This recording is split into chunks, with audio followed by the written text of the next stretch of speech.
Welcome everybody to episode 3 of the ML4Patents.com webinar series. Before we begin the formal presentation, I'd like to take you through some of the features of this webinar. All participants are muted on entry to the call, as you just heard. If you have a problem, please use the questions field on the side of your screen, the control panel. We'll try to help you with any technical difficulties or queries. Also, I'd like to encourage you to ask our presenters questions as we go along. Please use the same question field at the side of your screen, and you can use this throughout the webinar, as I just mentioned. We'll try to get to as many questions as possible during our time together. Lastly, you'll receive an email tomorrow with the link to the recording of the webinar, and you please notice that there are 2 handouts here under the handout tab, a piece of instructional literature from the Amplified guys, as well as today's slides. And so with the housekeeping out of the way, again, hello and welcome to episode 3 of the webinar series, today featuring Amplified. My name is Tony Trippi. I'm founder of ML4Patents.com and managing director of Patent Informatics. And I'm thrilled to be joined today by Sam Davis and Chris Granger from Amplified, who are both, quite frankly, kind of on the other side of the world. And so it's quite late. For us, some of us, it's very, very early on Wednesday, but for them, it's very, very late on Wednesday. And so thank you for scheduling this time and joining us, especially since you're having to do it way, way past your normal business day.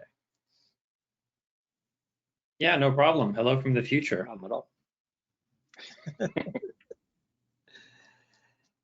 So Sam, yeah, I'll turn it over to you. All right, great. Well, thanks so much, everyone, for getting up pretty early to be with us. We appreciate everyone who's joining, and thank you, Tony, for organizing. I'll go ahead and get started, see if I can get the slides to change. So we, Chris and I are founders of Amplified, and we really got into starting this company around this idea of trying to represent patent knowledge using artificial intelligence. We are a research-driven organization, but we also are very pragmatic. So I'd like to actually begin, before we talk kind of about the technology and the case studies, with a look at just what are the jobs to be done, what are the sort of pragmatic application areas that we're looking at. We believe in taking a very agnostic view of technology, looking at what's possible, trying to understand the problems and challenges that our customers have and want to solve, and then find a good way to marry together the possibilities of new technology with the needs and demands of day-to-day work. So first, very straightforward, is prior art search. This is most of what our current product is built around: novelty and validity, freedom to operate. Second is monitoring. Some people may call this SDI monitoring, maybe alerts. There's some different language, but anything where you're sort of regularly looking at newly published patent applications or grants in a particular field to stay on top of maybe competitor activity, technical trends, etc. So a group, as opposed to monitoring like the legal status of a particular patent. And the third is analytics. So technology, trend analysis, or landscaping, portfolio analysis, anything where you're taking a relatively large data set of patents and trying to draw some type of strategic insight out of that. So we sort of have some legal focused use cases with search, which is what we do a lot of today. Monitoring is more of this ongoing thing, also something that we do today. And analytics, actually, our product doesn't so much get into that. But what really brings all of these together for us are the fundamental kind of technology aspects behind it. Is all of these things share in common. You need to understand patents and go and then do some type of analysis, whether it's legal, whether it's strategic, whether it's more of a business case. So today, the manual toolkit available to us for this type of work is really expert driven. You've sort of got 2 broad types of work done. One is information retrieval, where you're going and searching for things. Very familiar tools here like keyword search, query logic to kind of make that more robust. And in the hands of someone who knows what they're doing, that's a very powerful tool. Then the other side is information grouping. And this is more kind of in support of analytics type work, where you're taking either existing tags like a class code or creating a custom taxonomy and using that to derive some additional insights from a data set. In all of these cases, it's very manual work. The problem with that is that it's extremely time consuming. It's very limited as to who can do it because there is sort of an art and a science to this work. You have to both learn a number of tools and processes and best practices, and also just develop experience over time.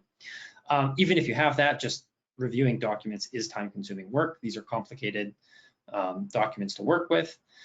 And, you know, look, people get tired, we make mistakes, we have bad days, and unfortunately, the volume of data is only increasing. So what we saw when we were getting ready to start Amplified was this kind of looming challenge of, you know, there's only so far you can go before it just becomes impossible really for any human to do a good job of really any of this work. There's just too much data out there, and the tools that we have don't match the demands and the problems that we face. So there are also some kind of artificial intelligence and machine learning tools available to us, and I wanted to just quickly get a bit of an overview of that because I think this is important kind of context to understand and why Amplified is a bit different what we're going after, and why we felt it was necessary to actually start a company. So a lot of the kind of available tools to us are sort of semi-automated tools that I've seen these used in a number of different software applications. You know, before starting Amplified, I worked at a patent search company where we were obviously very interested in using any kind of tool that would make our work more efficient, but largely were kind of underwhelmed at the time. This was quite a while ago, but at the time underwhelmed by what these tools were able to do. And so the same kind of thing, information retrieval, different tools that would maybe try to help with the query expansion, suggesting synonyms or doing some kind of semantic search, trying to get more at the semantic meaning behind the words. So you would have to worry less about, for example, like cell, are we talking battery cells or are we talking medical? On the information kind of grouping side, there's a number of tools at our disposal, unsupervised learning like clustering, or supervised approaches where you can kind of train a classifier, some human in the loop where it's a little bit of both. So a number of different approaches, and having kind of tried a lot of these, that was actually what brought Chris and I together initially when I remember the first time that we met. We have sort of shared a frustration with just the state of technology at the time, not really being good enough to work for patent data. There was a lot of other applications where this technology was working very, very well, but it just left a lot to be desired for patent data. And that then eventually led both of us sort of independently to seek something better, and we landed in a very similar place with this kind of concept of, you know, can we represent the actual knowledge in these documents in a more robust way? And we both became very interested in deep learning, and that was actually that sort of shared interest and independent coming to the same conclusion was ultimately what led us to start Amplified. So Chris, if you want to kind of walk through a little bit of your side of what you were seeing with the deep learning, I think that'd be great to hear. Of course. So when Sam and I met for the first time, I was still a master's student, and then I moved on to work on my PhD, and I'm an innovation economist by trade. So why the AI? One of the things that we see in innovation economics, we see very similar things to what you see in the IP industry, in that we really struggled with understanding the scale and understanding the data that's available inside of patents. So typically, the way that economists would represent a patent portfolio or something like that would be in a discrete and sparse way. So in a similar way to how we've seen TF-IDF, bag of words approaches discussed in some of the previous presentations here, and it's still very, very common in the field. we would count CPC codes, IPC codes, and take these comparisons of patent portfolios using those sorts of things. Similar kind of things with the words. Actually, in economics, we weren't using the information in words, or the information in the text of a patent at all. And started to kind of work in that direction, and started to try to understand how we can integrate the language and the actual text of patents, which is this incredibly rich corpus of information, and make sense of it and do something meaningful with it.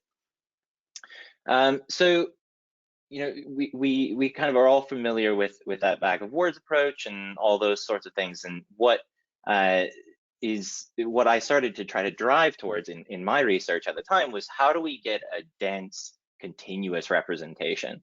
And it just so happened that the research that I was doing kind of happened at the same time as a lot of this was starting to change and unfold in the NLP field, and starting to get things like word and document vectors that could represent words in a much more meaningful way. So the evolution of the field moved on to, okay, let's use word to vec, let's use doc to vec, let's start to represent things in a little bit more of a robust way. And then on from there, we started using deep learning for better knowledge representation. And that's really the core of what Amplify's research project is about. And we are a very research-driven company.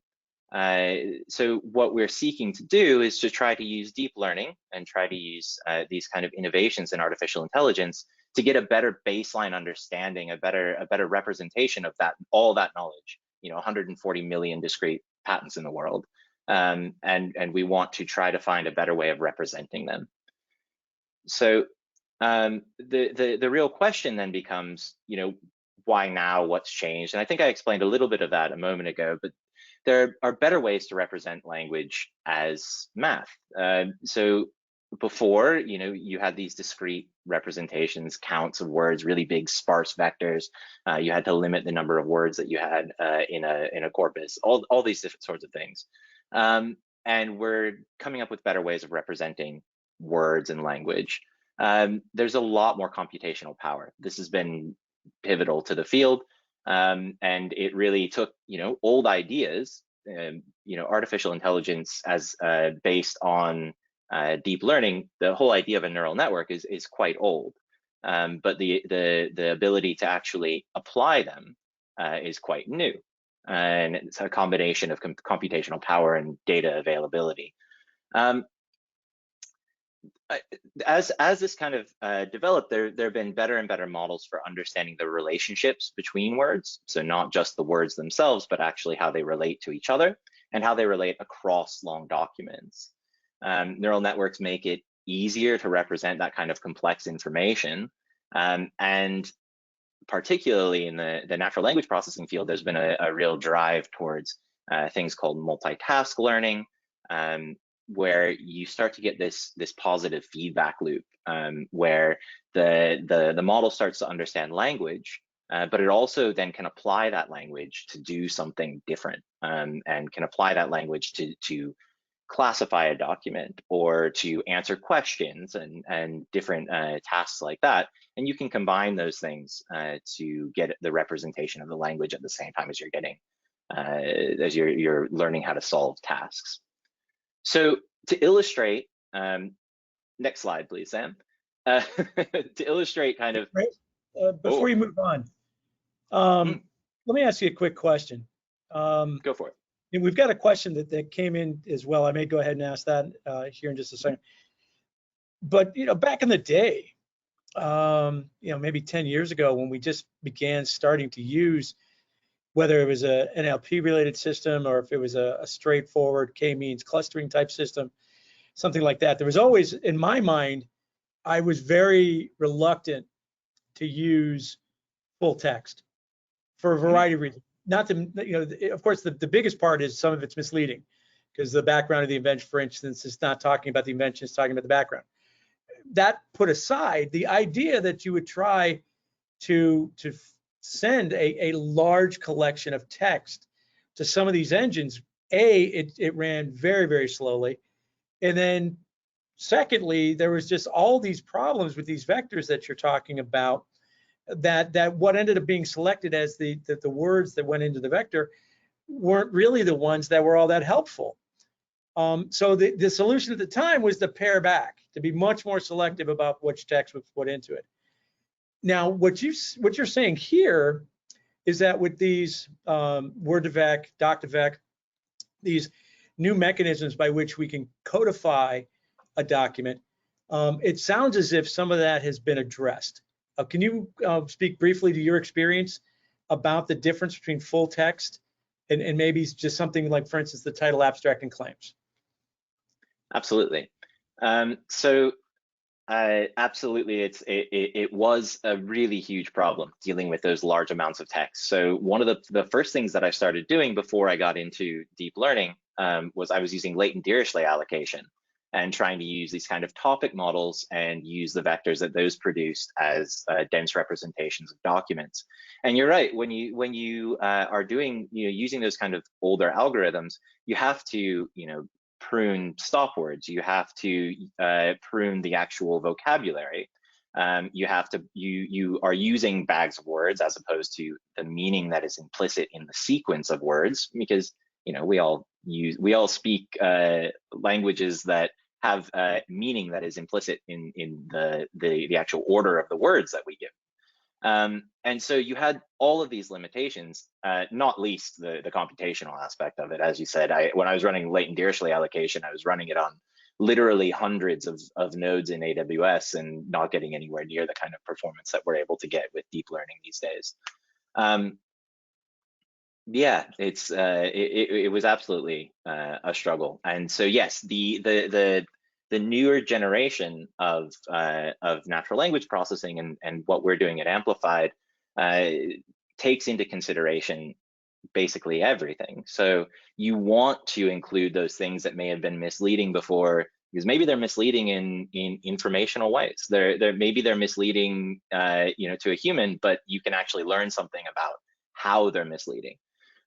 So that's one of the beauties of machine learning generally, and it's particularly as we're able to take on these larger and larger documents that we're able to understand them better and understand the smaller parts in much more detail. So does that answer your question, Tony? Yeah.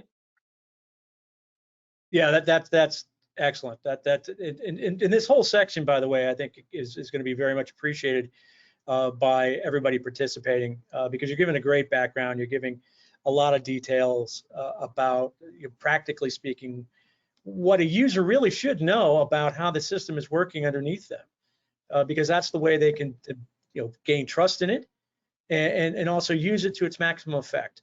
So keep it up. You guys are doing fantastic. Thank you. Great. Thanks, Tony. And yeah, absolutely, trust is a major point as well, particularly with some of these newer models that are much more complex. It's a little bit more difficult to understand what's going on. It doesn't seem as intuitive in a lot of ways. To kind of to continue on to illustrate what I was saying before about some of the discrete versus continuous representations, you can see here the old way that you would look at language. You would take this bag of words, and I have put them in order, which you wouldn't necessarily get in the old way. But you can see here that you have, okay, there's a one at the beginning if it's the, and then a one in the two position if it's brown, and and you go back and you can see brown further down has a one in the two position. The new way shows that there are these continuous representations. Now, what's really interesting about those continuous representations, next slide please, Sam, is that they're based on the distributional hypothesis, right? This is a really fundamental thing. It was written about in the 60s, but it's only really just starting to come to the fore. There is an incredible amount of information in the context of how a word is used.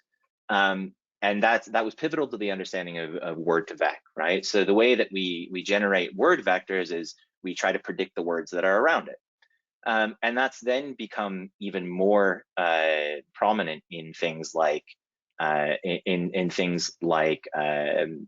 attention networks and things like that, where you have words that are at each point you want to pay attention to the things around you. So what you end up with are these representations where before you have a count, and now you can take them and do arithmetic with them, and you're actually finding meaning in these representations. So you take the vector for king, you subtract the vector for man, you add the vector for woman, and you end up with the vector for queen, very close to the vector for queen. And you can start to see that the kind of power in something like that. And what it means is that machine learning, when it's looking at the sequence of these words, it has more to go on than just there is this one at this point. And the other point there, to attend to what you were saying before, Tony, is that you don't have to exclude words.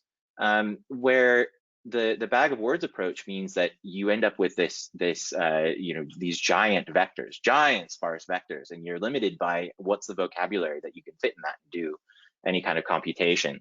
You can't do maths on vectors of 100,000 words long. But if you can represent 100,000 words as 100 elements each, then you can start to include a lot more. And in fact, you can break it down into chunks of words and things like that, which is even more powerful. So yeah, if I can just add on to that, Chris, just to elaborate on what you're saying with like this example in the old way, you just have to add a length to the vector, right, for every new word. So if you want yellow, now you need 7 digits. If you want to add another word, it's 8 digits. That's right. So they just become prohibitively huge. And then also you're not these older ways, even the new way of doing vectors doesn't really get you context of like the word order. So the difference between the brown dog jumped the fence and the fence jumped the brown dog. English speakers will know those don't mean the same thing. But in this just a pure word-based representation, you wouldn't be able to know the difference. So it's actually missing a lot still. That's right. Absolutely. All right. So what do you do then if you want to try to represent that information, that knowledge, and include the ordering, take into consideration all of these different things that we've talked about? And the answer is that you build deep learning models that do it for you. Those deep learning models kind of go through this process, right? So they learn the lingo, they learn the language, they start to understand how language works. They do that through a variety of different ways. One of the most prominent ones is masked language modeling. But generally, if you hear the term language model, what that means is it's any kind of model that's trying to predict the next word or create language effectively. And we had that before deep learning. There were Markov models that could generate next word. They get very, very bad as time goes on, and they start to produce gibberish, as did things like LSTMs for a while. There's a certain range at which you can't generate language or predict what the next word is going to be in a meaningful way. And that's one of the big changes that you've seen in things like GPT-3. You've seen it in BERT, all of these kinds of larger transformer-based models. You're starting to be able to see that they can generate much longer, coherent pieces of text, and that ability to generate is tied to the ability to understand as well. So you learn how language works, and then you start to reinforce, where you're right, realize where you're wrong, and apply what you've learned. So this is what I was saying before about some of the multitask learning. You take that knowledge that you have about language, and you start to try to do things with it. So you can answer a question, you can generate a document, you can classify some documents into different classes. There's a whole number of different things that you can do, and if you get a model to start doing those things at the same time as it's learning language, it can learn the language better as well. And you get an understanding at a conceptual level rather than just treating it like a parrot. And that's I think the real beauty of some of these new approaches. So Next slide then, Sam. It's coming up quite slowly on my machine, sorry. So how do you understand, how do you know if it's working? This is the thing. We can talk all day about, you know, really good new models and new approaches, and they make sense theoretically, but we need to apply them to something, and we need, as Sam said at the beginning, we're a pragmatic company. You know, we're here to solve problems for our customers, and we're trying to, you know, we've always said we're not an AI company. We are, you know, solving problems for our customers, and we use AI to do that. So what you're seeing here is how we're progressing with our performance. And the way that we measure things, the way that we measure the performance of our models are the actual search survival rate. Now, you can think about survival rates. You can think about things like how many patients are cured after taking, you know, a certain medicine after 1 day, after 2 days, after 3 days. How many parts fail after 1 year, after 2 years, after 3 years, that kind of thing. And if you think about that that approach, how many gold standard, you know, what you're seeing in front of you is X and I references. How many of them do you find if you read 1 document, if you read 2 documents, if you read 3 documents? And what we've done is gone and taken several thousand ISR reports. We've taken X and I references within those, and we've taken our search results and worked through them and counted effectively how many of these X and I references you would find if you read this many results. And the thing to take away here is that, you know, about a year ago, we released version 1 of this model. And then you can see that that's the blue line here. And then about 6 or 7 months after that, we released version 2. And you are now some of the first to hear about this, but we have just released version 3, which is a pretty strong improvement on those last 2 as well. So that's actually now available in Amplified, and it's turning out our results now. Let's move on to the next slide. Oh, sorry. Yeah, let me ask. We got a couple of questions in the chat, in the question box. Yeah. Let me ask these now before we get too much further. The first one, I think you've actually done a pretty good job of already answering. Does deep learning imply non-explainable AI? I mean, there seems to be that sort of impression.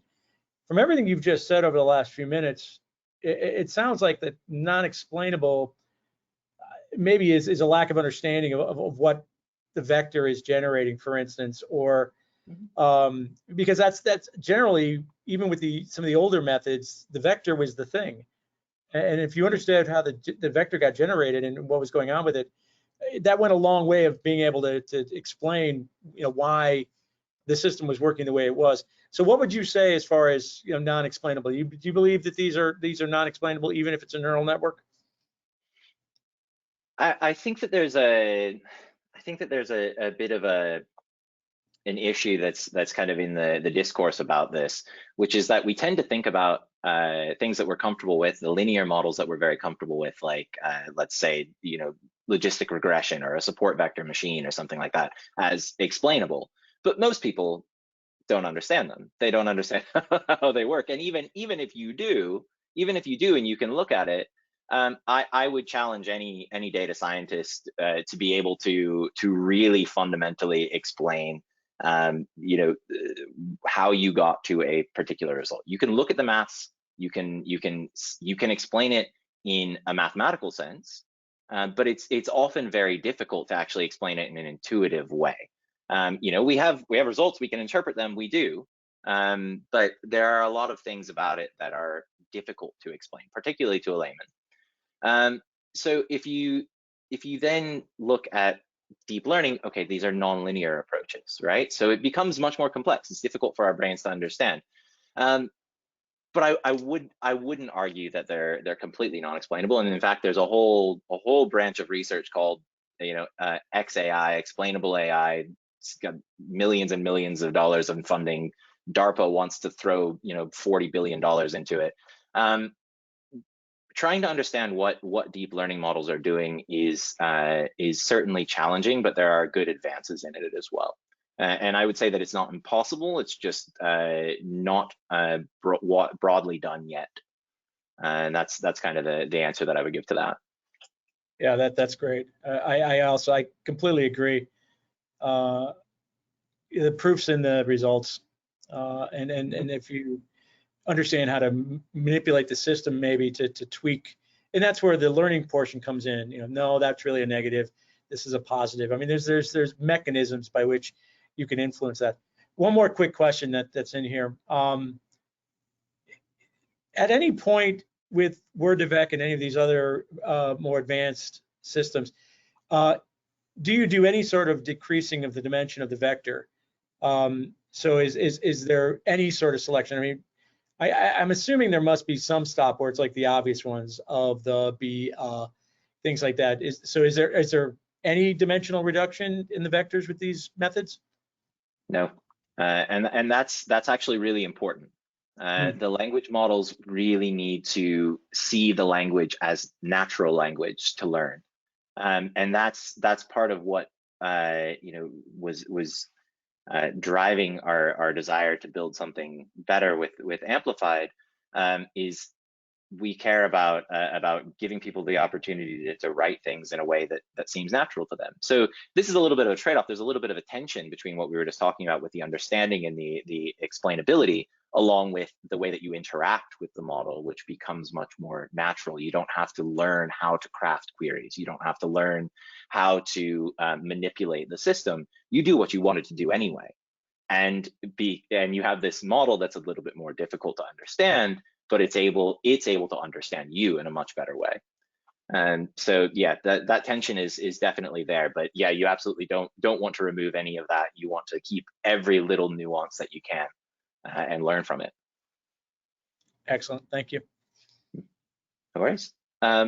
So why do we do this? Use the survival rate instead of precision and recall? And it's basically down to the fact that we don't have really good ground truths. No patent examiner has read 120 million patents. No human has read 120 million patents. And so when a patent examiner goes and finds an X or an I, a citation, or doesn't find them, that doesn't mean that those are the only ones that exist, or that one doesn't exist at all. And so we really only know some of the true positives. We only know some of the true negatives. And if we actually evaluated our model based on whether or not we're matching to what humans have already done, we would just reproduce what humans are doing today, which we know is not that great. It's certainly not bad. It's certainly working, but I should say not working. It's starting to over time, the more information that's there, the more it's breaking down, and it's continuing on that trajectory. So yeah, I would say we don't want to reproduce what already exists. We want to go beyond that. We want to use machines. We want to use machine learning to try to make something better. And so we don't want to use F1. We don't want to use this data that we know is incomplete. It's not necessarily flawed, but it's incomplete. So let's move on to the next slide. So we took the classification data that you provided, and we ran a few different models. And I'll start with the one on the left, which is support vector machine. We treat it as a baseline. Now we did something a little bit different. Instead of trying to use word counts or bag of words or TF-IDF, what we did is we took the vector representations from our model, just the raw ones that exist in our model, and use those. We didn't use any text. We didn't use any kind of input other than the vector representations that we have for those documents as the inputs to our support vector machine. And in doing so, we've got two different numbers of examples here. We tested it at 96 examples. I was doing multiples of 16 because of the GPUs that we were using. So 96 examples and 400 examples. And at 96, not bad with the support vector machine, 0.8. And what's interesting there is that this is just what our model already knows. So take these representations, put a line through it, and you end up with this. Up to 400 examples, and we're getting up to like 0.869. The precision and recall have been pretty close to each other throughout. And so yeah, you can take the output of our model, the existing model that we have, and you can just throw it into a classifier and do very little work. I mean, I was using, I wasn't fine tuning, I wasn't tweaking anything. I threw it into the baseline SVM classifier and scikit-learn and just was off. But then what we did is to move on from there, is we took our deep learning model, and this illustrates the point I was making earlier about how you can train it on different tasks. One of the big revolutions in natural language processing over the past couple of years has been foundational models. So instead of, okay, we've got a model for this, we've got a model for this, we've got a model for this, we have one model, and we can use that and throw it a couple of examples of a given task that we care about, and it will learn how to do it. So you can see when that saw 96 examples, it jumped up. The F1 is 0.83. When it saw 400 examples, and by the way, these are families, so I have 1,400 families that you had there.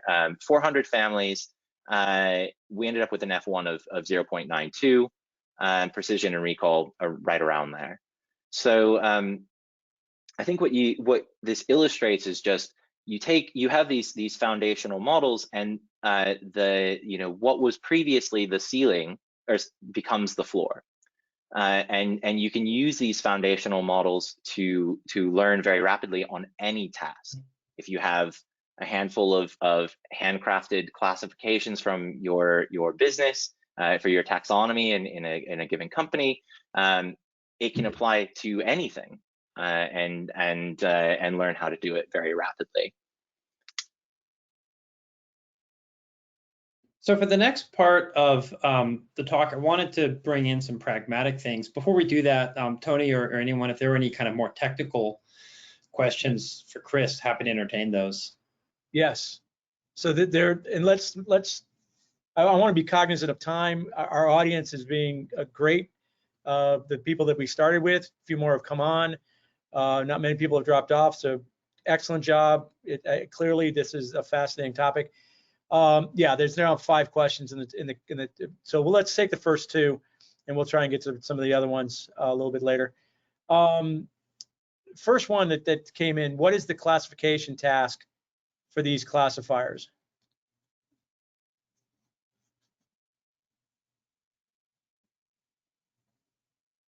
I apologize, I was muted there. Yes, sorry. So this is the kind of gold standard qubit data set that you provided, Tony, and it's effectively trying to classify whether something is or isn't related to qubit generation. Is that right?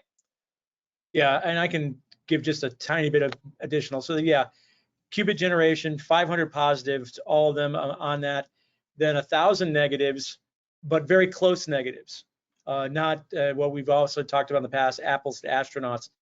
They're they're still quantum computing related.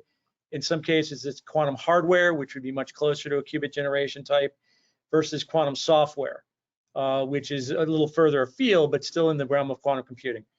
Okay, so the next question, does the survival rate of the system vary within different technical areas? I think this is a great question.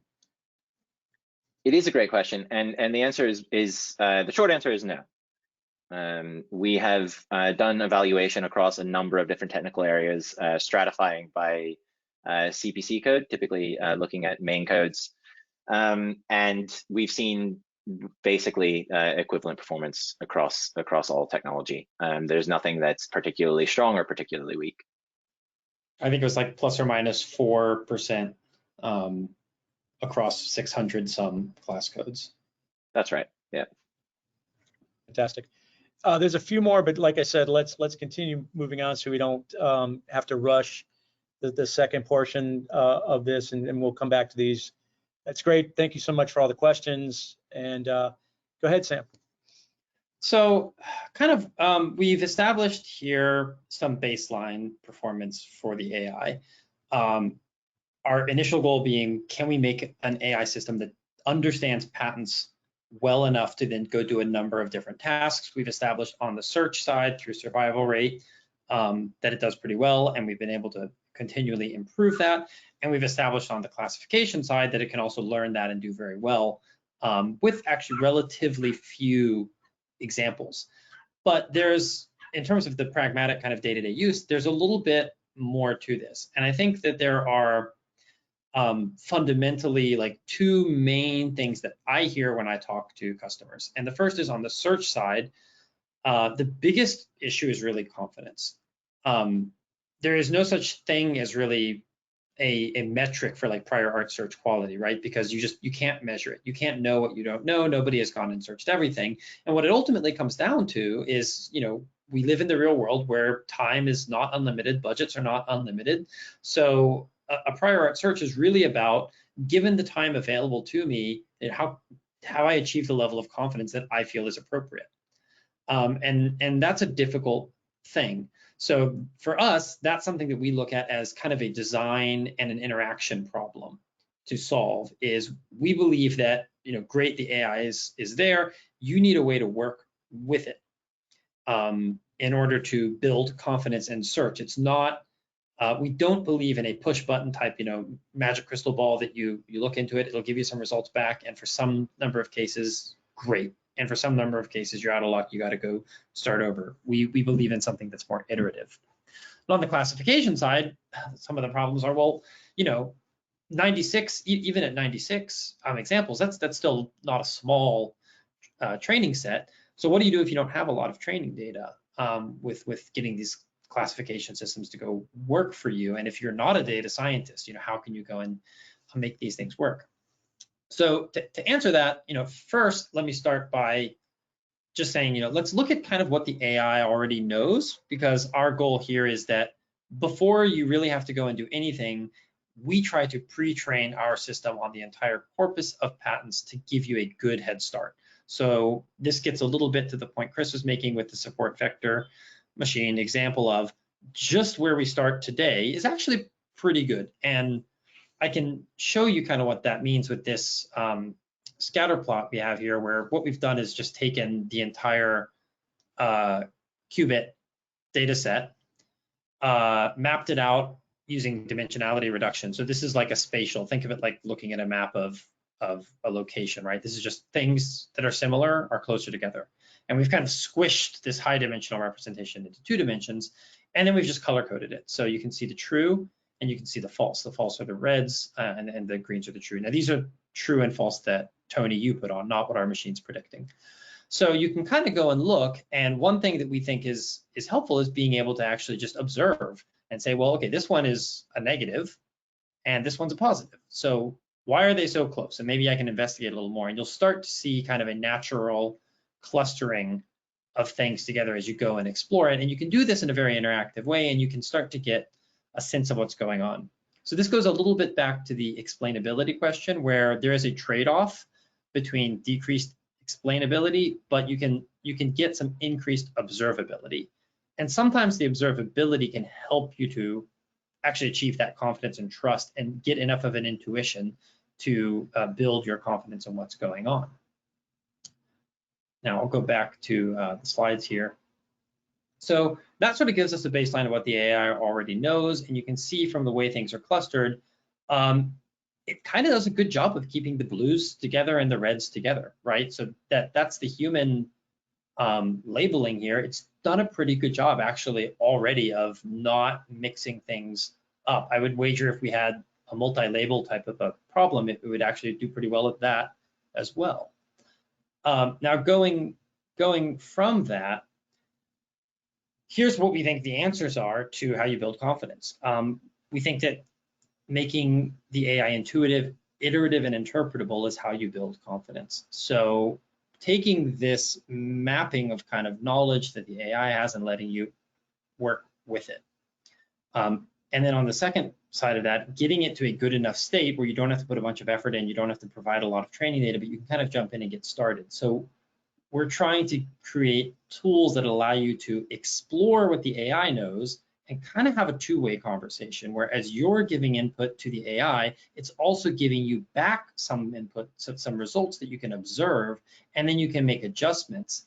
And as long as you can do that quickly, if that iteration cycle is, you know, a matter of seconds, you can actually think while that's going on, and you can very quickly build up an intuition for how things work, and you can interpret what's going on. Even if you can't explain the maths behind it, you can interpret what goes on with the system and then very quickly understand how to use it.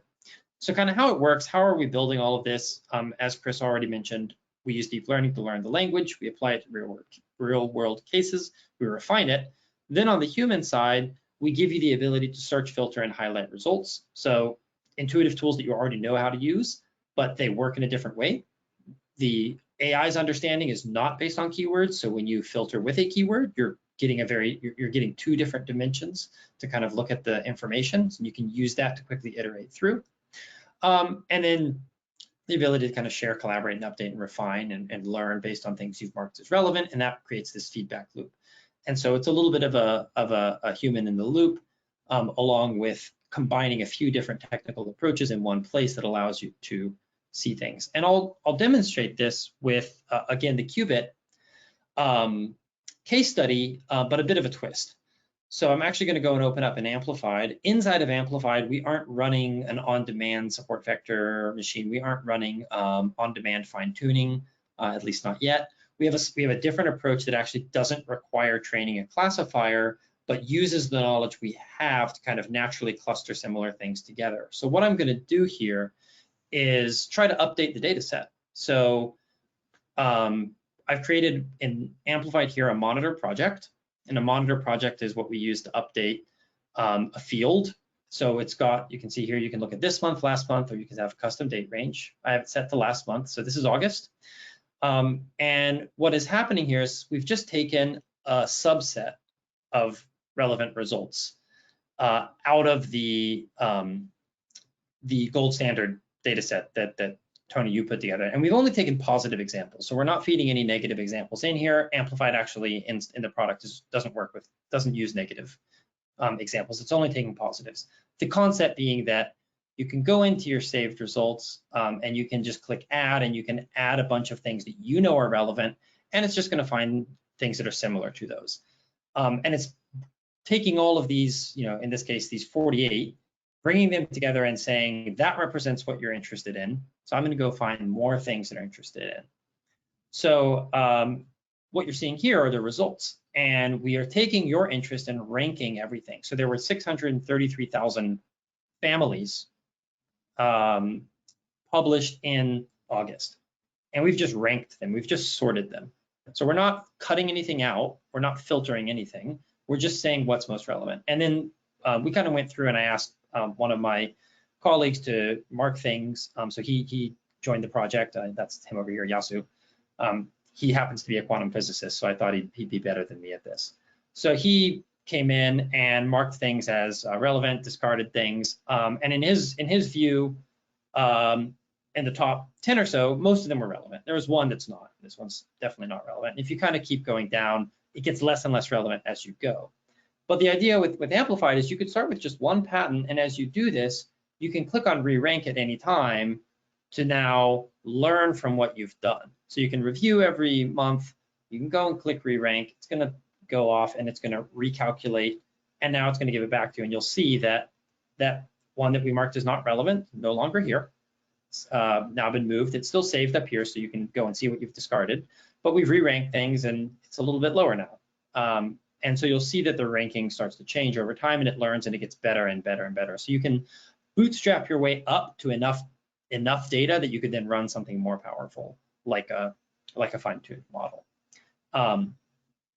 So that's what we do with monitors. Sorry, one more thing that I'll also add here is with the ability to kind of interact with it, we have these filters, so you can also search, just old-fashioned search if you wanted to just look for like Qubit in the title, or maybe if you feel like I think, you know, there should be something about cryptography in here and I haven't seen it, so I'm going to check that. So you might look for cryptography and just filter your results and see what comes up. And so you can kind of do that to just gut check. I feel like something's missing. Is it really?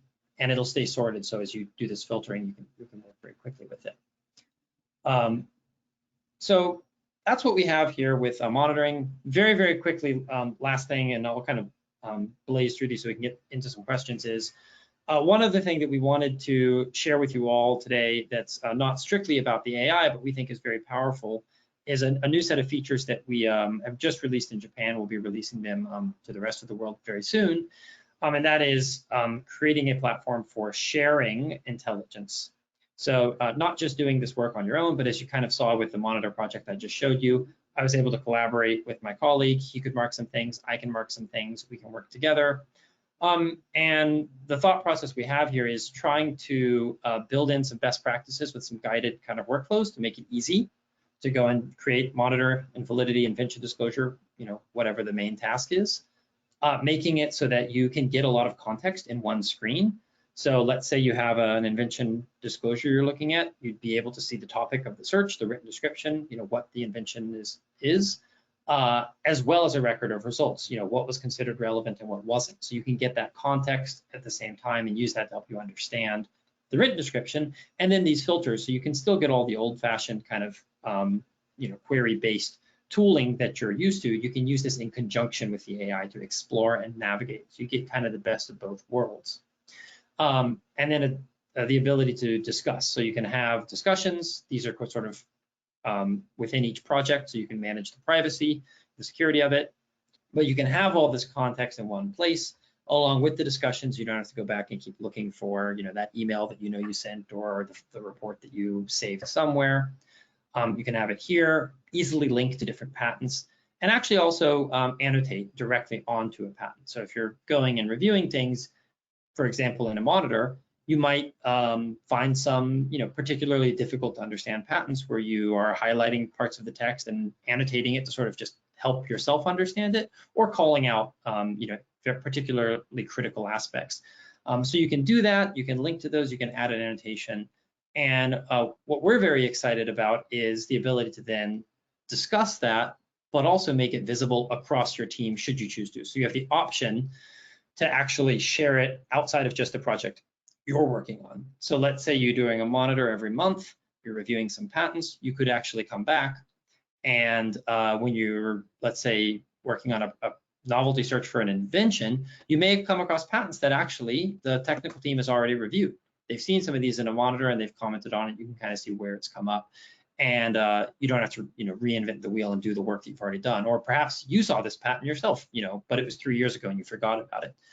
So it's a way to kind of organize that knowledge and build up a very robust kind of connected data set. And we're excited about this because in conjunction with all of the capabilities of AI, that really takes today's work that's all kind of siloed, and you have to repeat a lot of the data and the heavy lifting, and brings it all together in one place where you can focus more on extracting useful insights out of it and spend ultimately less time on just the workhorse type of stuff that we all know today.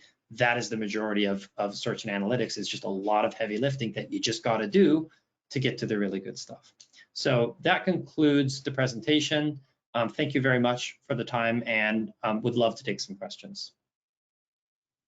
Yeah, that's fantastic. And also for those of you, we've had just a few people leave, so but almost everybody has stayed on, which is really fantastic. There is a survey at the end. Please just take a few minutes. There's a couple of questions. It won't take very long. Helps everybody out with helping to organize more of these. So let's get into the questions. And by the way, just quickly, love it. I think that the knowledge sharing aspect of these tools is dramatically underrated. And it's always one of the things that I look for because I think that's doing this in a vacuum or doing this individually is nowhere near as powerful as being able to share that knowledge across an organization. So many companies are so horrible at understanding what they know collectively, and being able to do that, I think is just really great. So, okay, we've got well, now we've got quite a few questions. Not going to be able to get to all these today. The guys will have these, so they may they'll be able to answer individually as well. Could you explain a bit on how the search for 400 examples is better than a smaller set of 96? Does it work better for larger sets of examples? Yes, so the 96 samples and the 400 samples were how many the were used for training. So for the support vector machine, you give it the 96 examples and then and say, all right, now go. And I've held out a test set.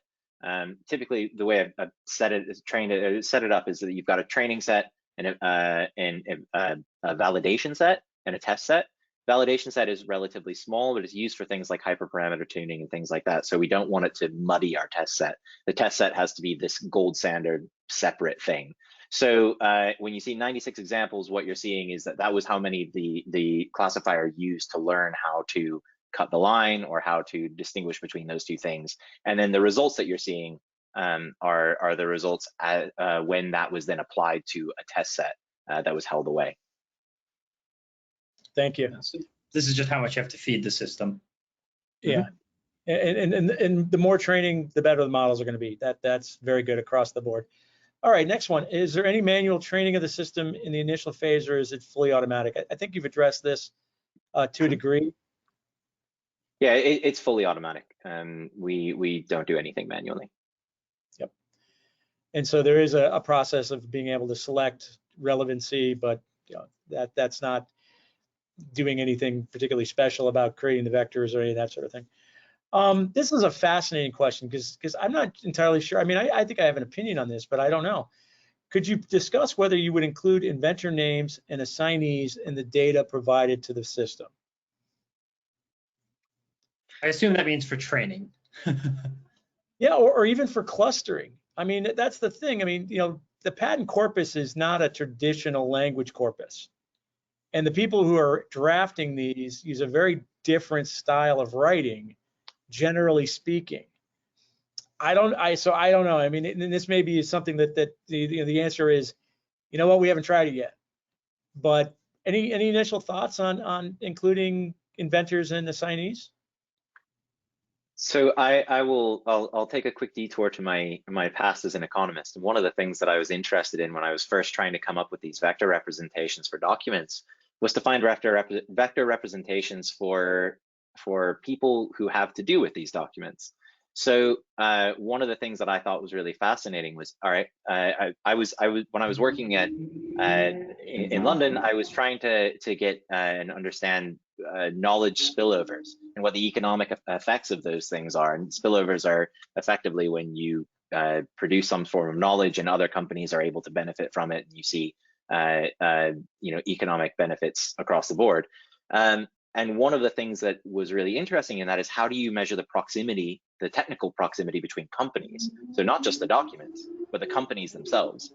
And so we actually were working a bit on feeding and using inventors, the companies that they were associated with, so the assignees, and trying to get representations of those to try to measure the similarity. But that research kind of ended as I moved away from my PhD to work on amplified. So it's not something we're actively doing. Well, I guess the kind of like the way I see it is it's like I'd flip it around. If the question is, would we use inventors and assignees to try to teach the model more about the patents? Probably not. But I think we would do the opposite or the inverse. I think we would use what we know about the patents to try to learn something about the inventors and the assignees. That's excellent. That's fascinating. Unfortunately, we don't have a lot of time to go into that. I've picked two more questions. I think there's 5 questions total that are left. I'm going to pick 2 of them. I think the first one is straightforward. Does it cover structure-based searches in the chemical domain?